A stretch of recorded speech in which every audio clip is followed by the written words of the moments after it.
Welcome to this presentation on common fitness myths and misconceptions. My name is Ben Miller. A little bit about myself. I am a health and wellness and math teacher. I did my dissertation on the effects of exercise on math anxiety. An endurance athlete. I've been teaching for 20 years total and earned my bachelor's degree at UW-Whitewater, my master's and my doctorate at Concordia, Chicago. I've always believed in taking on a growth mindset. We always want to believe that we are a beginner so that we grow, want to learn more. How do we learn more? By having discussions with people, by having discussions with experts, by reading research, by watching documentaries, by questioning information, looking it up on our own, and looking to see what the majority of the research studies point to. We call that meta-analysis, which is very important. Where does the majority of the research go to? And we don't necessarily have research for everything. And that's something that's important for us to realize as well, that there's not necessarily research for everything. And that doesn't necessarily mean that something doesn't work or that something's not true. It's just yet to be discovered. All right, so the first myth we're going to talk about today is that weight-bearing exercise is bad for your knees. You hear people talking about this all the time. Weight-bearing exercises such as running are bad for your knees, causing permanent cartilage damage. That's the myth. The truth is weight-bearing exercises make cartilage stronger, just like bones and muscles, provided adequate recovery is taken between sessions. In fact, knee joints are sturdier and less damaged. And note that I underline that last part there, provided adequate recovery is taken. That's very, very important.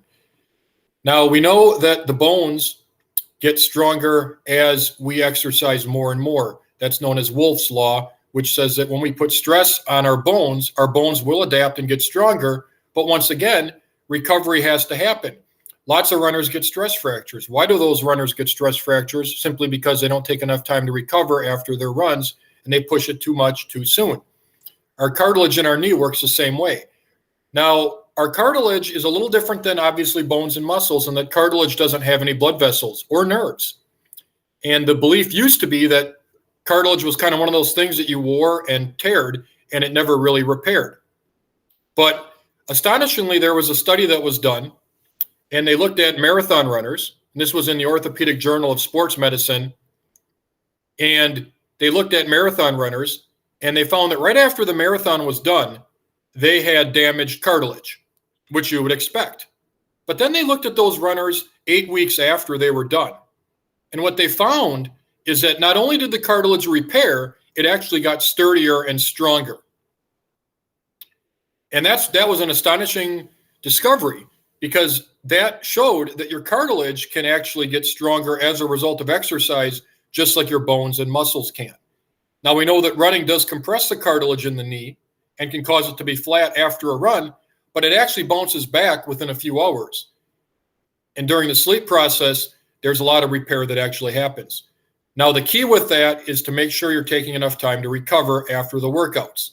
Most of us have known runners that have had a lot of knee damage, and that's most likely because they didn't take enough time to recover between their workouts and they just pushed it too much. Together, the feet and hands contain what percent of the body's bones? The answer is actually 50%. 25% hands, 25% bones. So there's a lot of bones in our feet and hands. Let's talk about lactic acid. The myth is that you need to get lactic acid out of your blood following a tough workout. And you hear coaches saying that all the time. We got to do an easy run, or we got to do something to get that lactic acid out. But the truth is, lactic acid, or more proper lactate, is not what causes muscle soreness or the burning. In fact, it is actually used as fuel by the muscles. The sore feeling the next day is microscopic muscle fiber tears. Lactate levels in the body are back to normal 30 to 60 minutes after the workout. Lactic acid is actually our friend. It is not the bad guy. Let's talk a little bit about lactic acid, or lactate. Converted into lactate when oxygen is not supplied fast enough to the muscles. So when we can't get oxygen to the muscles and we're going at a pace harder or faster than that, our body will turn to lactic acid, or lactate, I should say, as fuel. It was discovered in a lab by Otto Meyerhoff in 1920. He was doing a study actually on frogs. Now, it does increase in concentration during intense exercise. That is true, but it's not actually what causes a muscle soreness. That muscle soreness is actually caused by other things that are going on. And lactic acid is an important fuel that the muscles use when it's not getting a supply of oxygen. So the muscle fatigue and burning during high intensity exercise is a result from an accumulation of substances that actually impair the contractile function of the muscle, but it's not lactic acid. And trying to explain that is like trying to explain what causes cancer. It's very, very difficult, and it's not exactly pinpointed on what causes that burning and that muscle fatigue, we would say, during the exercise. Now, the next day and the day after that, when you're sore, that's not lactic acid in your blood. That's just small microscopic tears. That's muscle fiber damage. And that's actually a good thing, because when your body recovers, guess what? It actually bounces back stronger. And you actually get more fit as a result of that. It's actually a good thing, even though temporarily it causes a little bit of pain and discomfort. Let's talk about cardiorespiratory fitness and intensity. So the myth is that to increase cardiorespiratory fitness, your heart rate must be high. But the truth is that there are enormous benefits to performing cardiorespiratory fitness at just 60% of your max heart rate, which is conversational pace. Oftentimes we think that if we're not breathing really hard, that's not going to do us any good.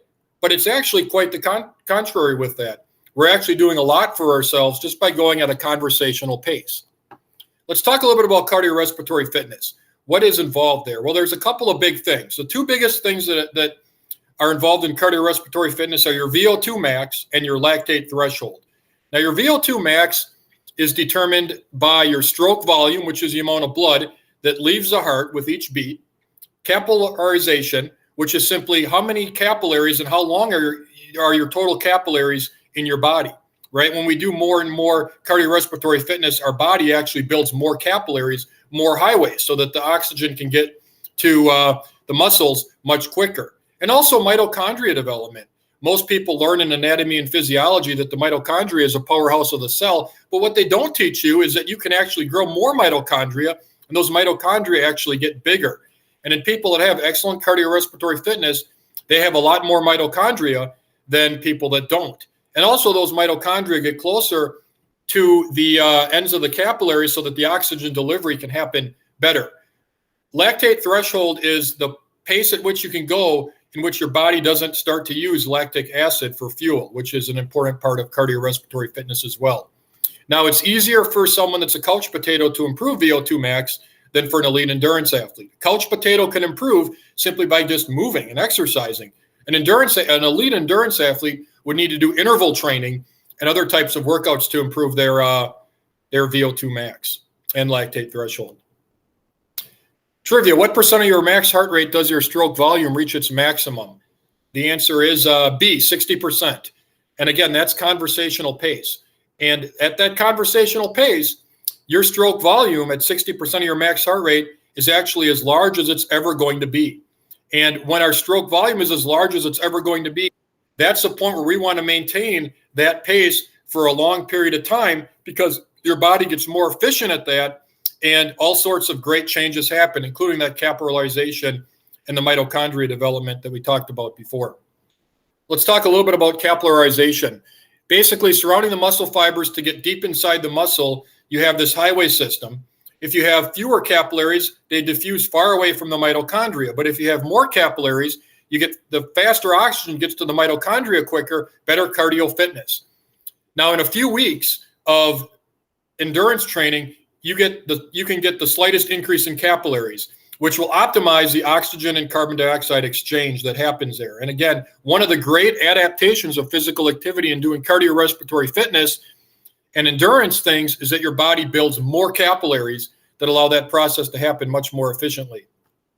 Now, Jack Daniels, my favorite exercise scientist, who is, in my opinion, the best running coach that exists, says that capillary development, mitochondria development, and heart strength is actually a function of time spent moving, not intensity, not speed.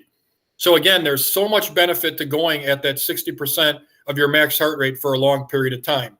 Now, the biggest rate of return seems to happen at 30 minutes on average. Now, that means that when people wonder how long should I exercise, 30 minutes is when you get the biggest bang for your buck. Now, if you go more than that, that's fine. You'll get more benefits from that, but the amount of benefits don't increase as exponentially as they do at that 30-minute mark. And of course, that's different dependent upon the individual.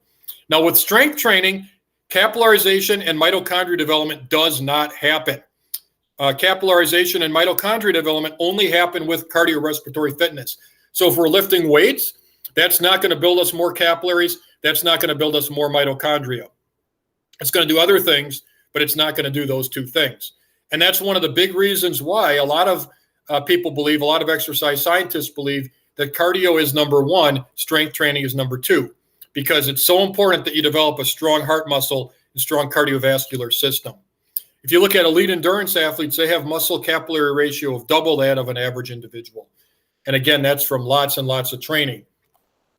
Let's talk a little bit about high intensity interval training and the heart and what goes on with this. So why does high intensity interval training improve your VO2 max? Well, when we do intervals, okay, and you're going at a fast pace, that's going to increase the stroke volume, and you're going to have a lot of blood that leaves the heart. But then when you rest, you get this enormous volume of blood that comes back to the heart, and you get this rush of blood that comes back to the heart, and this left ventricle here actually increases.